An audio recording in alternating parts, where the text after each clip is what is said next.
Starting the stream. As in Ghostbusters, don't cross the stream.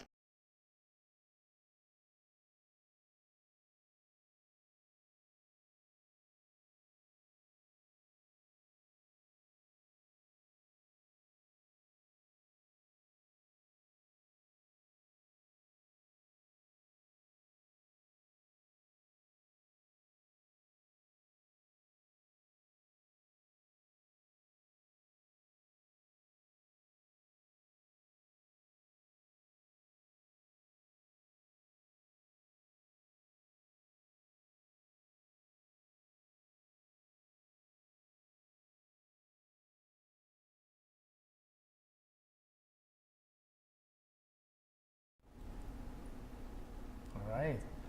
Good evening, Skyhawks. Thanks for joining us tonight. We hope you're enjoying your Wednesday afternoon, early evening. We'd like to welcome you to our live pre-campus academy session.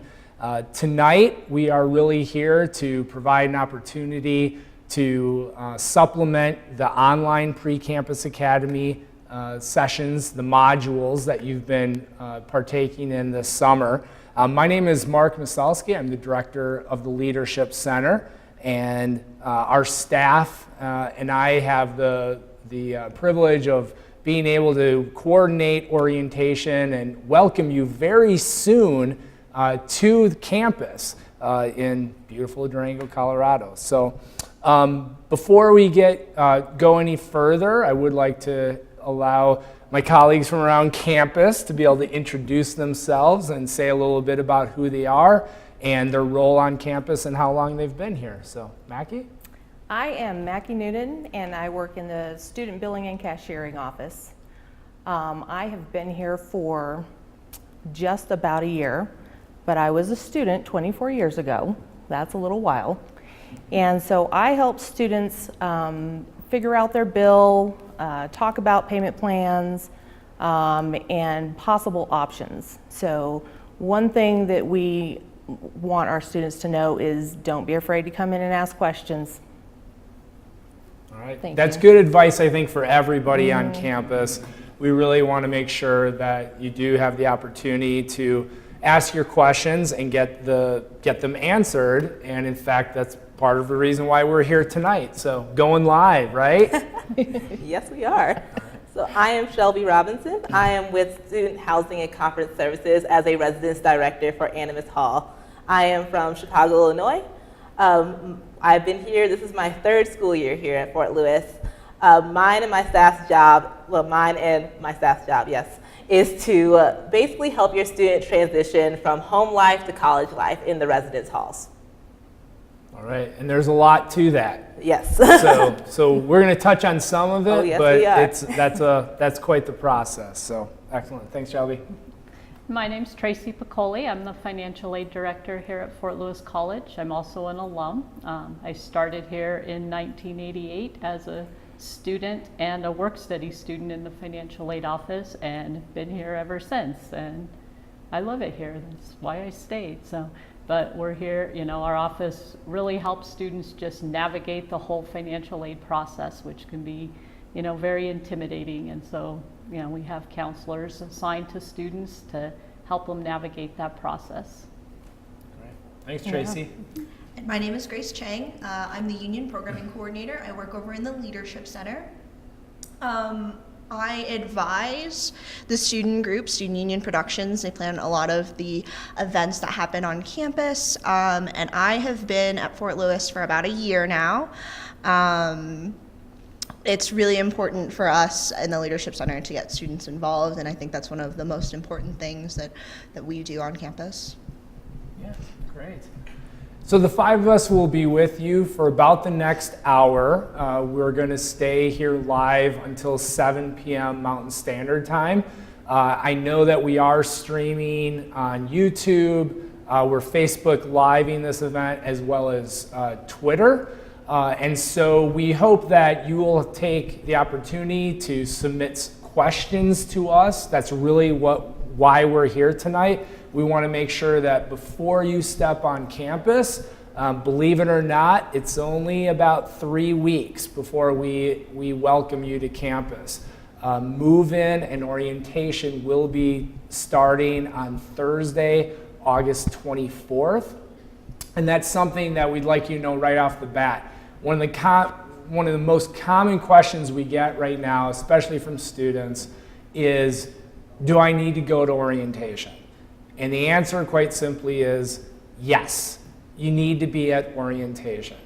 We know that through the intentional programming that we put on for new students, even transfer students, we know that being here, meeting other students, making friends, getting acquainted with campus, and the programming that we have is a way for you to make sure that you're transitioning. You heard Shelby say that earlier about transitioning to college life. And even if you've been at another institution, Fort Lewis is a different place. And so we want to make sure that we're setting you up for success. The follow-up question to that we often get is, well, what about my parents or my family? Do they need to come to orientation? So family orientation is an optional program. We do have the majority of families who do attend. And again, we're very intentional about what we provide for family. And the overwhelming response that we get from families is that they're very glad that they attended. Because it is optional, we do ask that families register for orientation ahead of time. That helps us make sure that we have your name tags ready to go. And I pointed at Grace because Grace does all the name tags and lots of other logistics. But we want to make sure we're ready for you before you step on campus. And so you would register for family orientation from our website, which is fortlewis.edu/orientation. It's simple as that. So just some of those commonly asked questions that we get ahead of time. The other thing that I'll mention is that this session is being recorded. And so you can go back and refer to this at any time going to the FLC YouTube channel. So we hope you'll utilize this even if you're not able to join us for the full hour. So with that, let's go back this way. So Grace, what is one tidbit that you'd give to incoming students about being successful here? One tidbit I'd give to students. I guess it goes back to exactly what I said earlier, was get involved. You meet probably some of your best friends that first week of school.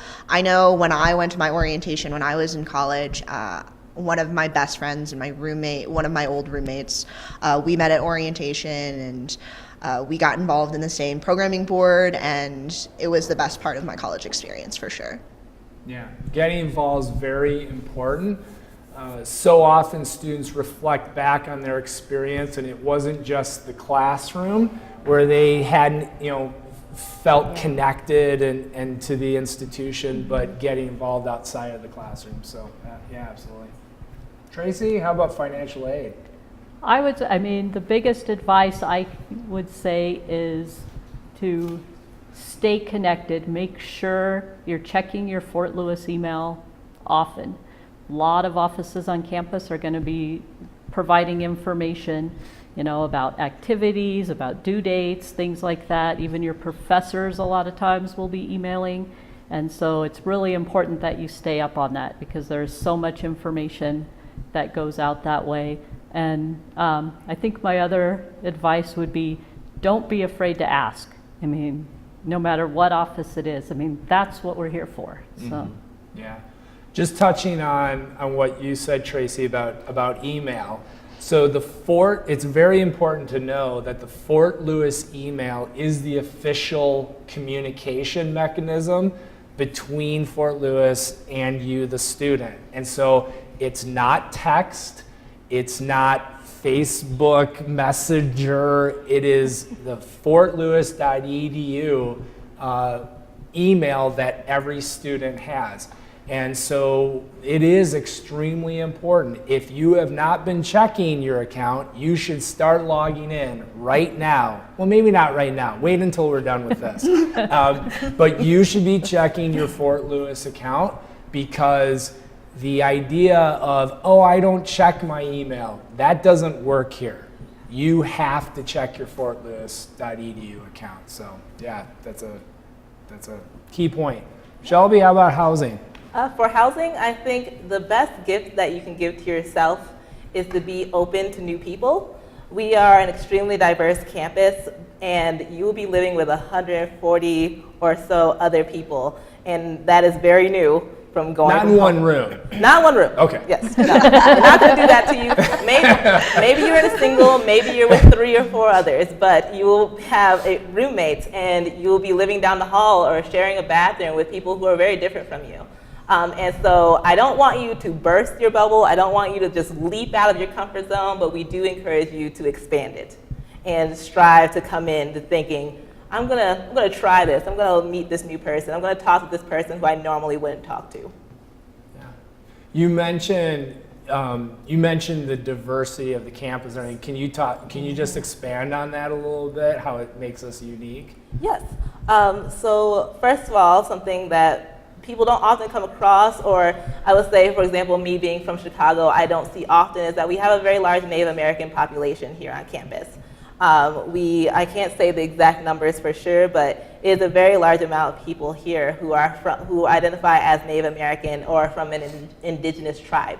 And so that is very new, and for some people. And so to have this different experience, and people who believe in other beliefs, like very different beliefs than your own, or maybe even very similar, but just a little different, that you're like, I want to kind of expand on this, I want to learn more about this, is really important. And also just you'll hear people saying, like, this is a very that's a Durango thing. Durango in itself is its own environment, and it's very different from what you are used to. It's maybe a little slower, it's a smaller town, just a different vibe of what you are used to. And so that also plays into the diversity of Fort Lewis campus. I'm not used to skiers. There are skiers everywhere.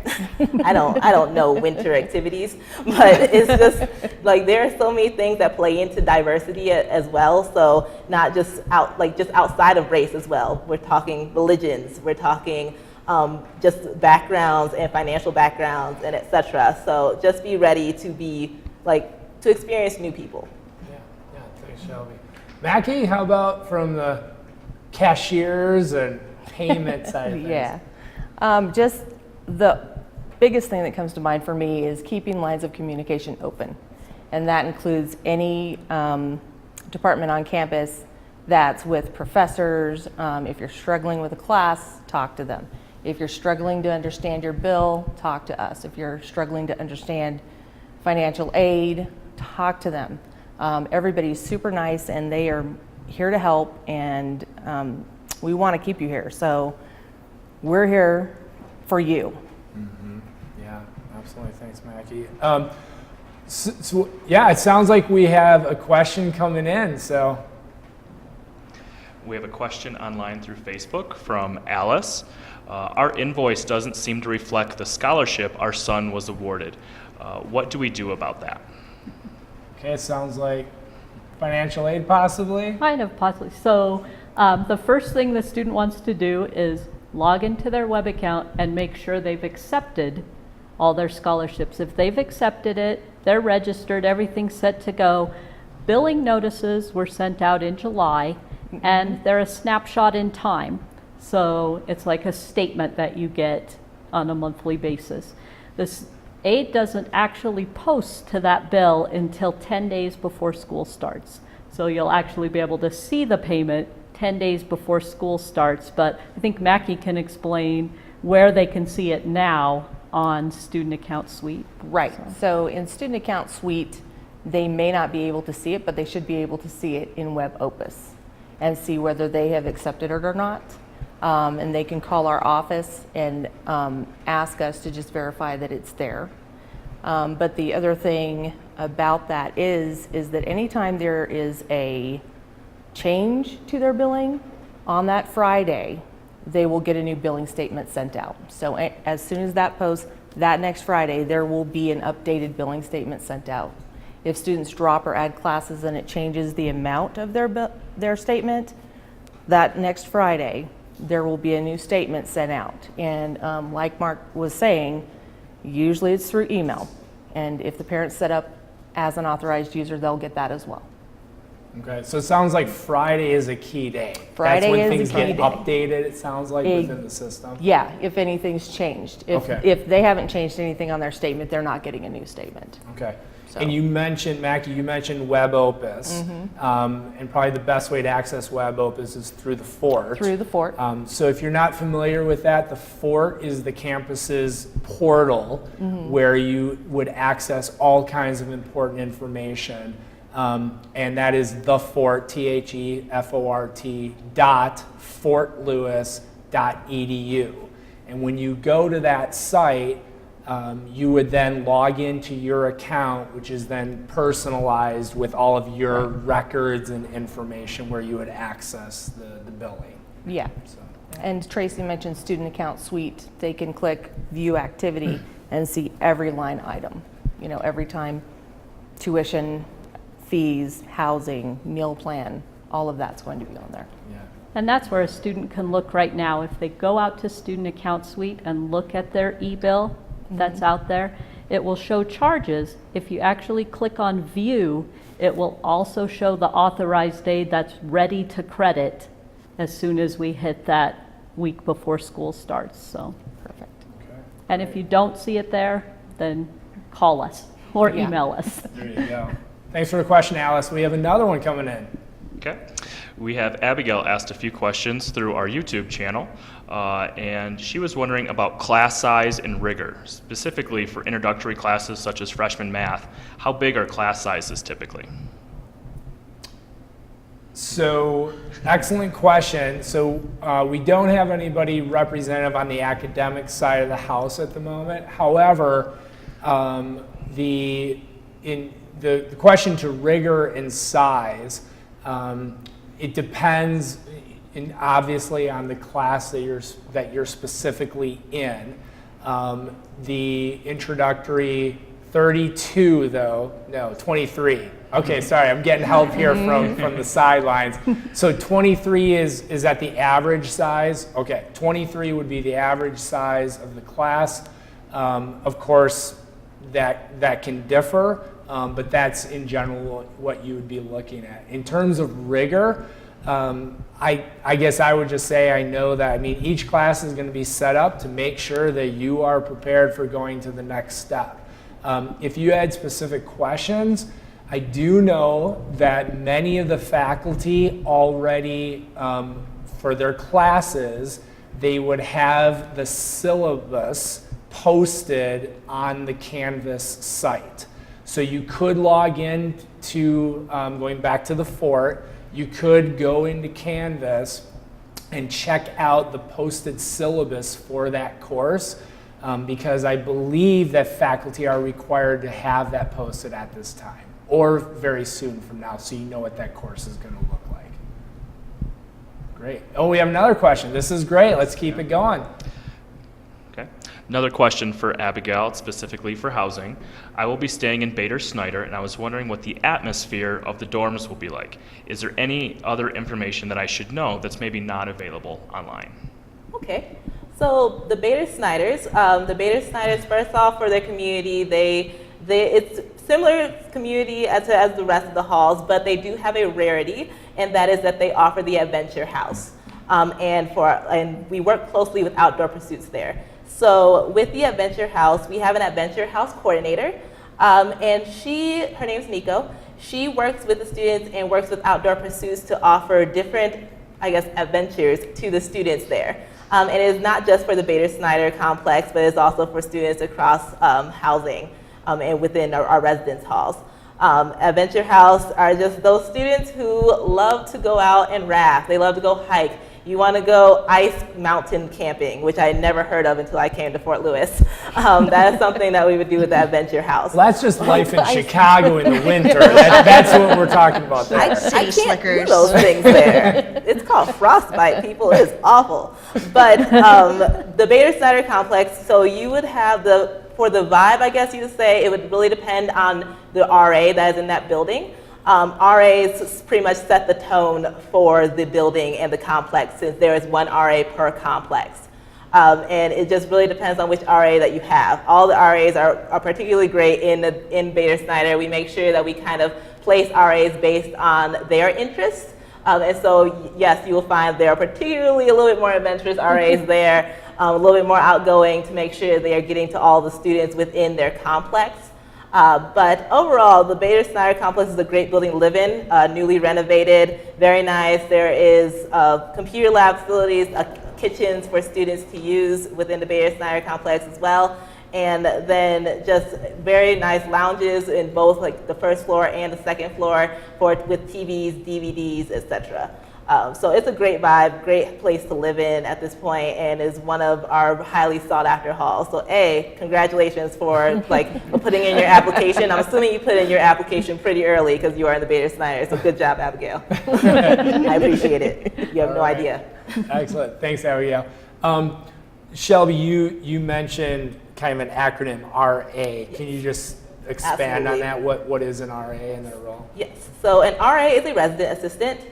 They are a student just like you who has been given an awesome job to work with students, work with residents, build programs, have different programs within their buildings to kind of bring you in, help you meet others, touch on various topics like diversity or some type of awareness, whether it's learning about the different jobs that are on campus or learning about how you can maintain your health while being in the residence halls.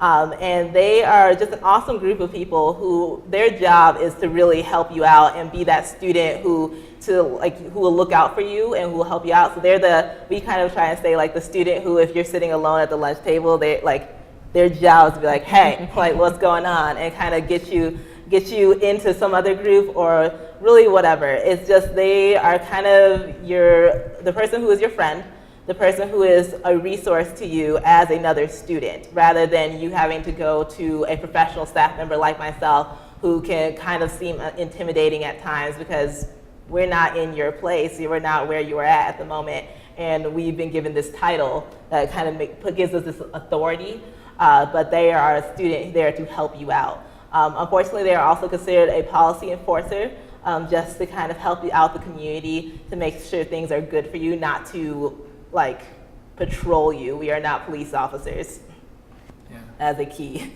Yeah. And just going into that a little bit, so other questions about the schedule for orientation. You can access the schedule a couple of different ways. Number one, you can go to our website, which is the fortlewis.edu/orientation, and you can download the PDF version of the entire schedule. So that's what I'm holding right here. This is the entire schedule for orientation, which includes move-in to the residence halls. The other way to do it is we have an app. The Fort Lewis app is available if you have an Android or Apple product. You can download that, and the orientation schedule is on there, as well as lots of other useful things. In fact, I believe one of the most commonly used parts of the app is for laundry. Students use the app to see when washers and dryers are available in the residence hall. So that's something that even if you're not using it for the schedule, it's probably a good thing to download and use for other things. You do not want to have to walk all the way down the stairs, dragging your hamper, just to realize there are no washers available. That's right. Let technology help you with that. So you still have to pour in the soap and do all the other stuff, but let technology help when it can. So let's talk about some other things with regards to financial aid. Tracy, do students have a specific person within financial aid that they talk to, or how does that work? So we do, again, any of us can help anyone. So if your counselor happens to be gone, that doesn't mean you can't come in, but we assign counselors by last name. We have 4 counselors. The alphabet's divided up, and you can check who your advisor is on your web account through the Fort going into WebOpus. But we don't have, you don't have to make an appointment. We take walk-ins all day long, and you can, it's good, having an assigned counselor, you can get to know them, they're familiar with your situation. So, it's helpful to connect with an individual counselor just because it makes things easier. They know the background, they've been helping you out. But again, we, are a very small office, so, all of us are willing to help at any time. And so yeah, I'd encourage you, even if you don't have financial aid questions right now, when you're on campus, when you're here for orientation, come by and introduce yourself and just, tell them who you are. And a lot of our staff are all alum. They've been here for a while, so they can answer questions about Durango and Fort Lewis, not just financial aid. So I encourage you to stop by. Yeah, absolutely. Grace, going to you for an idea. You talked about the importance of getting involved. What are some ideas with regards to that? If I'm new and I'm stepping on campus, I'm thinking, okay, what does this mean? I'm focused. How do I balance academics with this idea of getting involved? But what are some ways that you've seen students do that? So I have a lot of very involved students. I have students who are RAs, in fact, and they balance their schoolwork and other organizations. From what I've seen is just having detailed planners, knowing when are meetings. So if there's an organization I want to be involved in, when are their meetings? What are their requirements? Do I have to have a GPA requirement? What are the things that I need to do in order to be in this organization? As well as, how can I keep my GPA at a 3.0 or whatever you're expecting. So for a lot of my students, it's been finding really good mentors and just finding ways to make their experience better. But getting involved, the first week of school, we have a student involvement expo. If there are any organizations that you're interested in looking at or joining, that would be the best place to start. Yeah. And every year we have about 70 different student organizations. We call them RSOs, Registered Student Organizations. And they're approved by student government, which is known as ASFLC on our campus. And the great thing is, if there's something that you're passionate about, that you want to kind of create your own adventure, that's the way we like to say it, create your own adventure, you can start your own student organization. And believe it or not, student government will give you up to $100 to start your very own student organization. So if believe it or not, we've had a Quidditch club in the past. We don't have one right now, but maybe somebody would like to revamp, right? Get the Quidditch club going. But anything that you can think of, we would love to see a student organization created around that to get other students involved, so that, again, this is about creating your success and creating your own adventure. It reminds me of a quote that I have on my refrigerator at home. It's a magnet, and it says, life is not about creating yourself, life's about finding yourself. Or no, sorry, the other way. Life isn't about finding yourself, life's about creating yourself. That's right. Oh well, little slip up there, but I just love that quote so much. And I can't even say it. Going to some more commonly asked questions. One of the questions comes up is about employment and jobs, and should I get a job, or how do I find a job, whether on campus or off campus? Does anybody like to chime in on that idea of student employment? I think students should probably talk to other students as well and find out, what is the job market like in Durango, and look for jobs that will work around their schedule. Nothing too late so that they can get adequate sleep, and an employer that will work around their schedule. And I know there are some great jobs on campus, and so with work study and different things, and the jobs on campus, of course, work around their student schedule really well. But there are some other places in town. We've got a lot of students that work and go to school. So, yeah. Yes, we do. Yep. Yes, we do. Almost every department on campus has student workers. So if there is a particular one that you're like, I want to be involved with the Leadership Center more and kind of go up from there, or one day I want to be a financial aid counselor, maybe I can start working there. So just kind of talk to the people there. Interacting with them. We are not as scary as some people may think as professional staff members or faculty. So just communicate with us. Let us know, like, hey, I want to do this. Like, I know every year I have students like, can I do that job? I'm like, yeah, I actually need someone next year. What are you doing? Like, makes my life easier. So yeah, just make sure you're communicating with the people who are in those departments if you're interested. And that's the easy way to do it. Networking will get you anywhere almost. Yeah. In fact, Tracy, you mentioned you're seeking some students, right? We are. We're looking for 2 work-study students this fall, There you go. which is pretty common. The beginning of term, there's a lot, most departments on campus are looking for student workers.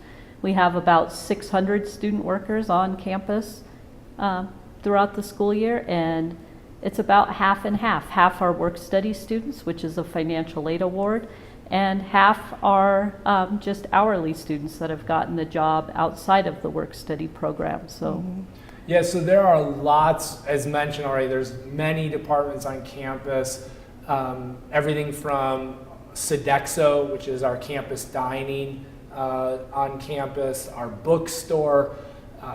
If you want to be around the Student Life Center more often, that's our campus recreational center. I know they hire a lot of students.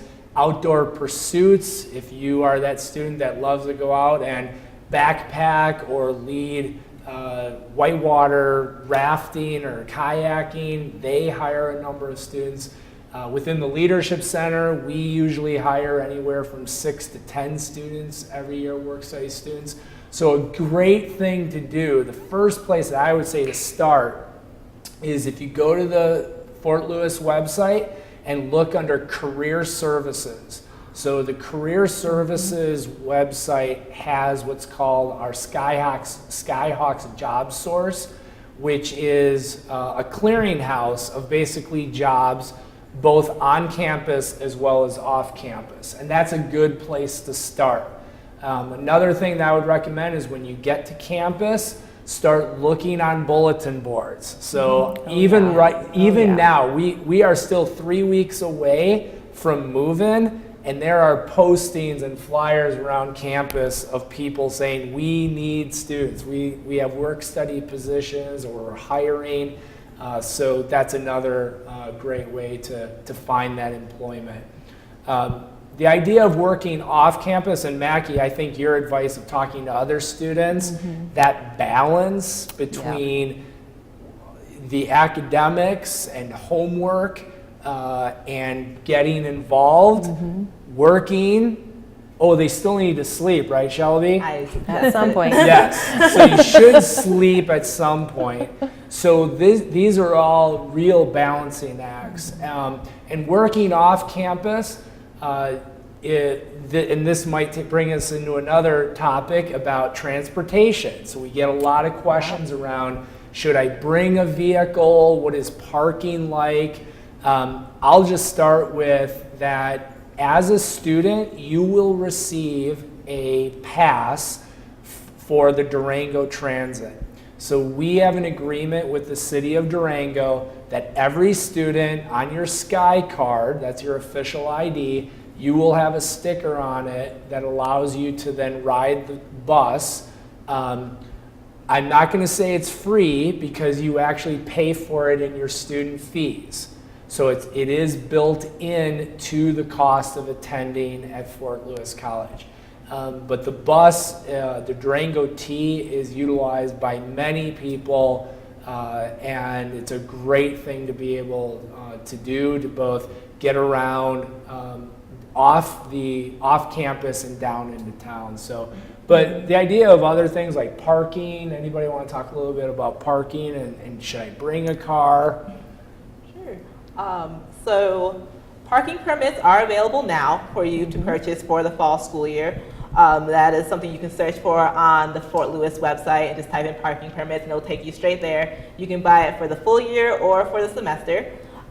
You can bring a car. You don't have to bring one if you don't have one or if you just, there is some circumstances, but you can bring a vehicle. We have specific lots for residents and for commuters, and that is just to make sure that we have enough spaces for everyone, that you're not fighting for a parking space. That's no fun. But yes, you can absolutely bring a vehicle and make sure that it's easy to maintain. And we have gas stations right near here. It's many students do it, so it's not a huge worry, not a huge concern for us. And you can bring one as a freshman, unlike some other campuses. And I would say parking isn't bad. There are some institutions that sell 2 parking passes to 1 spot. I don't believe we do that. And I've never had an issue where I've ever been like, I can't find a parking spot. Exactly. Whereas at my last institution, it was like, I guess I'll circle around this parking garage for the 3rd time. So there's that about parking. Yeah, Exactly. and parking is still parking. It will never be perfect the way that everybody wants. And the reason is because everybody expects that they drive to campus and they park 15 feet away from their first class. Just get that out of your mindset. That is not the way it works. And as Shelby alluded to, we have different types of lots on campus. So as a resident, so if you live on campus, you will receive a resident parking permit. It will go on your vehicle, and you will then park in a residential lot, which are usually located a little bit on the exterior around the residence halls. If you're a commuter, so if you're living off campus and you're commuting to campus, you would then get a commuter parking pass, which you're then eligible to park in the commuter lots. So we have 2 different types of lots, and I'll just say, if you are one of those people that you want to have the prime parking spot, then get to campus at 7:20 every morning. If you get to campus at 7:20, I guarantee you will get the parking spot that you want. If you arrive at 7:59 For your 8 a.m. class. for your 8 a.m. class, A, you're going to be late. Shame on you. But B, you're not going to get the parking spot you want. So it's a balance, right? Yeah. All right, how are we doing? Oh, we've got hands up. We got questions coming in. All right, we got a question online from Jeremiah on Facebook. I'm new to the area and I've heard that it snows quite a bit, and I've noticed the college is located on a hill. How well are the roads plowed? And, where to go? And I'm very cautious about my vehicle. How is vehicle theft there? So plowing and vehicle theft. Great, and who would like to take those? Vehicle theft, lock your doors. Don't keep valuable things visible. That kind of just goes for any place, any city, and it's just common sense. I want to say it's common sense, but it's not always. But for the most part, most break-ins happen because doors are unlocked. So lock your doors and hide your valuables. And I will say our Fort Lewis College Police Department, they do patrol the lots. They do drive through the lots regularly, but of course they're not there all the time. So like Grace said, just absolutely just lock your doors, and that is just a common thing for anywhere that you are, not just Fort Lewis. I'll be honest, I've been here for 10 years. I have not heard much about the idea of cars being stolen either on campus or in the community. If you were truly wanted more information, you could call the Fort Lewis College Police Department. Their phone number would be on our website, and you could inquire. I mean, crime is public information, so you could ask simply about that, but it's not something that I hear much of at all. But I would definitely agree, whether it's your car, whether it's your residence hall room, whatever it is, lock the doors, right? Just assume and take care of your space and your stuff.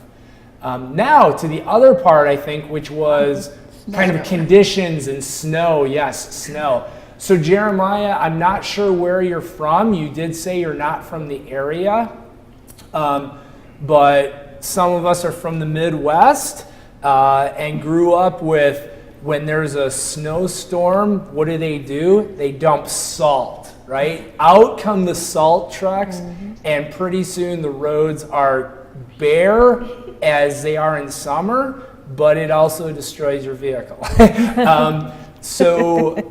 Conditions here in Durango are highly variable, and the reason is, you mentioned that we are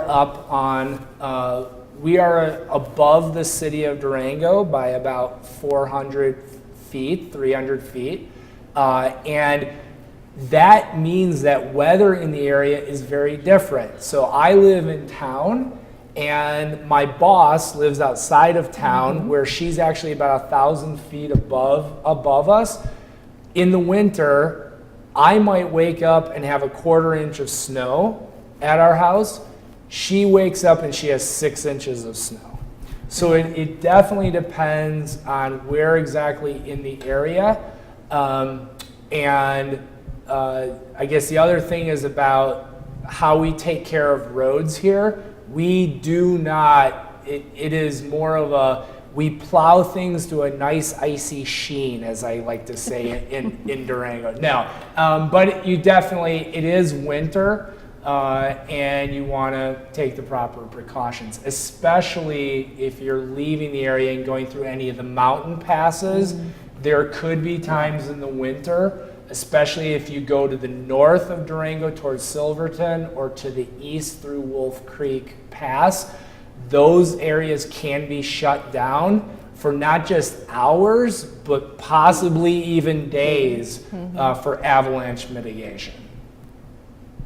Did I cover all of his questions? All right, Jeremiah, thanks for the question. Or is there anything to add? Oh, yeah, can you touch on that, Tracy? A little bit. I mean, Fort Lewis College has a Skyhawk alert that students can opt into, and that will give, basically emergency updates, closures, things like that. Students can sign. I don't know if students are automatically signed up for that, or if they opt in. I think they have to to opt in. Yeah, So opt in. Yeah. Through the fort, and to sign up to get those alerts, which I would highly recommend.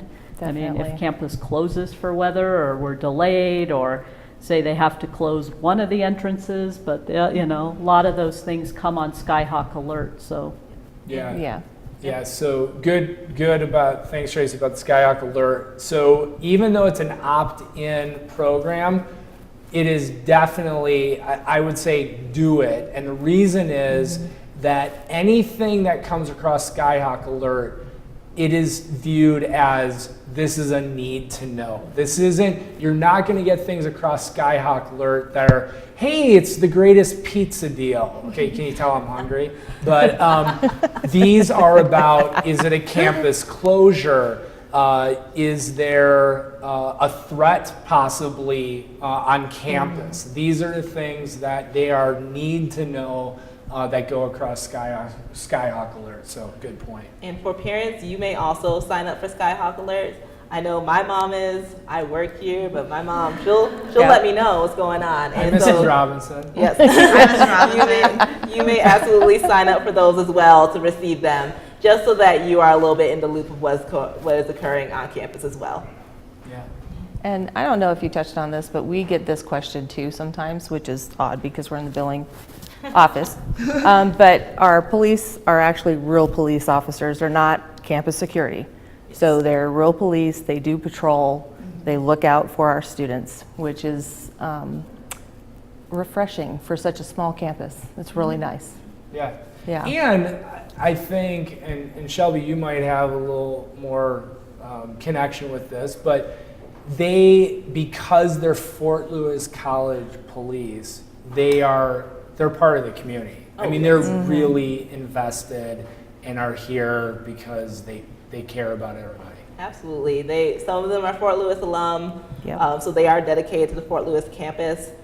They are here 24 hours a day, including in any weather condition. They are always here. They are here through holidays. They patrol all of the residence halls. They patrol every classroom building and all the parking lots and the surrounding area of Fort Lewis campus. So they are here to make sure we are okay, and they are awesome peeps. Yeah. Mackie, can you talk a little bit about if a student's thinking about the pain for college and affording and everything, do we have payment plans, or how does that sort of thing work? We do. We have 2 payment plans that they can sign up for. It's a $50 fee to sign up for the payment plan, but that stops them from getting a $100 late fee if they opt not to sign up for a payment plan and they know they're going to have to make payments. So the first payment plan is the 4-payment payment plan. The first payment is due August 15th, and then every 15th after that for the next 3 months. It splits it into 4 equal payments. If they have a late scholarship come through or some other type of financial aid, it's going to change the amounts of the rest of the payments across the board. And then the 3-payment payment plan, the first payment is due after census date, which is September 12th. That's when bills are technically due. And the first payment for the 3-payment plan is on the 14th of September. And then the 15th of October, 15th of November. And same thing, any late monies that might come through for their bill will change the rest of the payment. Okay. So. Okay, great. You mentioned a date Uh-huh. that they should know very well. Very well. Census For many date. So reasons. what is Yes. census date? That is the last day that they can drop and add classes. Last day you can turn in Last day financial they aid can- paperwork. Yes. Last day you can pay your bill without Yes. penalty. Last So day. Very Change your meal important plan. day. plan changes. Yes, so that is the day. So that is the day. So you will hear that a lot. So let's put it, you said, but what's the actual date, the census date? September 12th. September 12th. Yes. So that means if you are hesitant or thinking about any of these things, right, changing your meal plan, paying, accepting financial aid, and work study, things like that, that is the date that you need to know, because it's basically the official, everything becomes official on census date. So be aware of it, mark it on your calendar, put it in your Google Calendar, Docs, whatever you need to do. Write it on your refrigerator, put it on your hand. I know Grace does that sometimes. She writes on her hand. Whatever you need to do, census date. Know it and remember it. Oh, did we have a question coming in? Okay, we've got a question coming in. We have a question from Maggie on Facebook.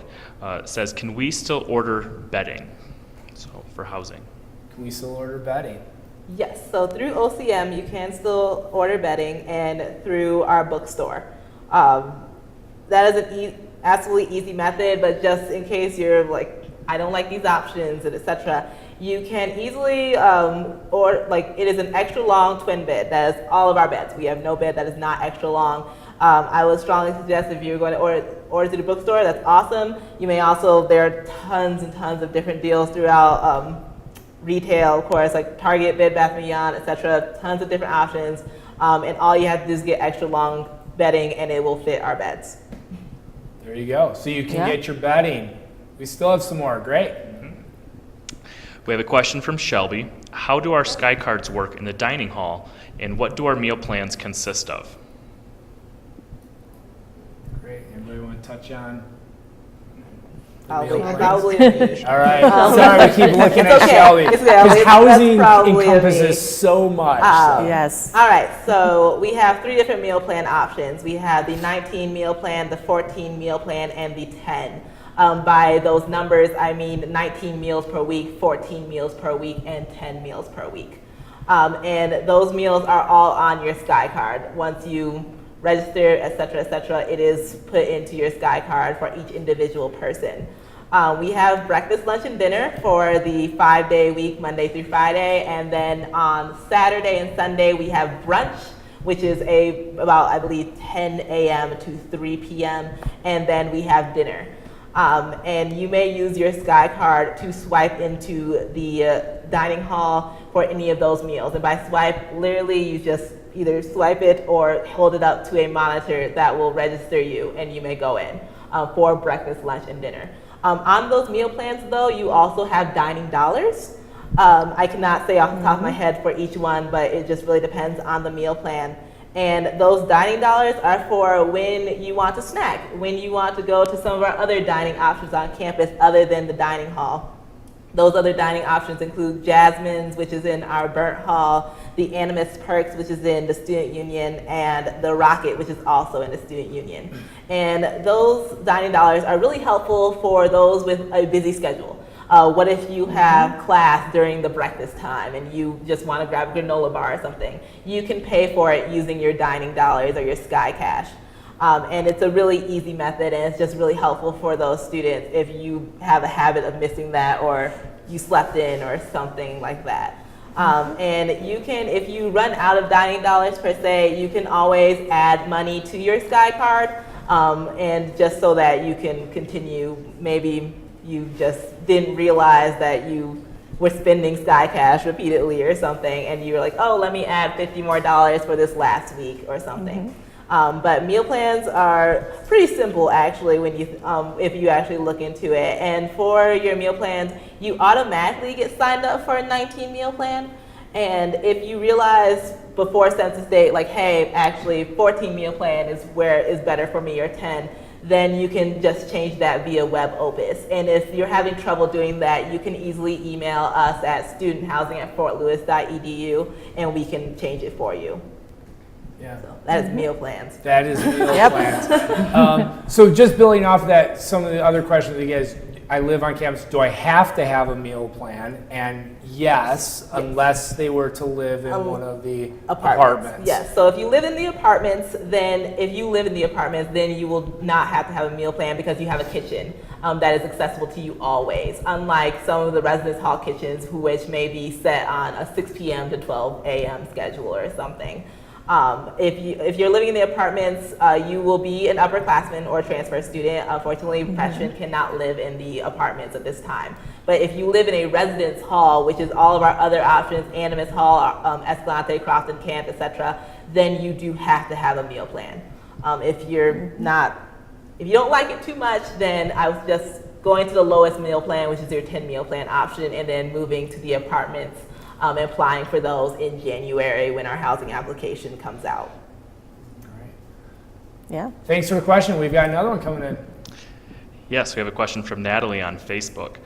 Shelby, you're going to get a lot of work here. Let's go. Let's do this, Natalie. How do we move into our residence halls so we can get our keys and move in? Is there a special process? So do you want to fill them in on the new process this year? Yes. All right. So we have a brand new check-in process this year. There should be some communication out there to you about it. So we will start our move-in check-in on August 24th at 8:30 a.m. It should be there in the schedule that's online. And it is divided up by your last name. So at specific times we ask for certain groups of people to come through. And that's just to make it a little bit easier, make it a quicker process for you. You will come in, fill out the necessary paperwork, like our community standards, things like reading over a little bit of our policies, signing that paperwork, and then you will receive your check-in, check-out form. And this form is just so that you'll be given it to look over your room and look over your space, account for any damages that may be in the room. And I don't mean that there's going to be a giant hole in your room, but maybe this tile is really scratched or something like that. And you'll write that in there just so that we know the damage is there, and that we don't charge you at the end of the year when we're like, hey, this is all scratched up and you did not say that. And then that's an issue, because you're like, it was there, but it doesn't say it.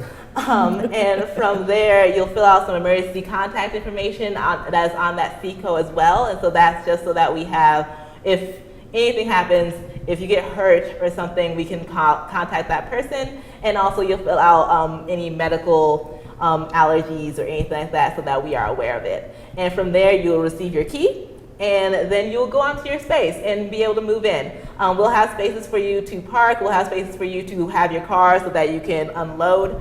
And it'll be awesome. Your RAs and your resident assistants / RAs, or your residence directors, which is me, which I will also call an RD, will be there to welcome you, and we will get you in there and help you move in. So I'll just build on that a little bit, because the question was about move-in, but move-in is actually a key part of orientation in general. So if you do download the schedule, on page 7, it does list the check-in times for orientation. So when you get to campus, the first thing you should do is come to the student union to check in for orientation. That is the start of the whole process. Yes. We will get you checked in for orientation, and then you will funnel through the student union down to where you would then go to your move-in process for your residence hall.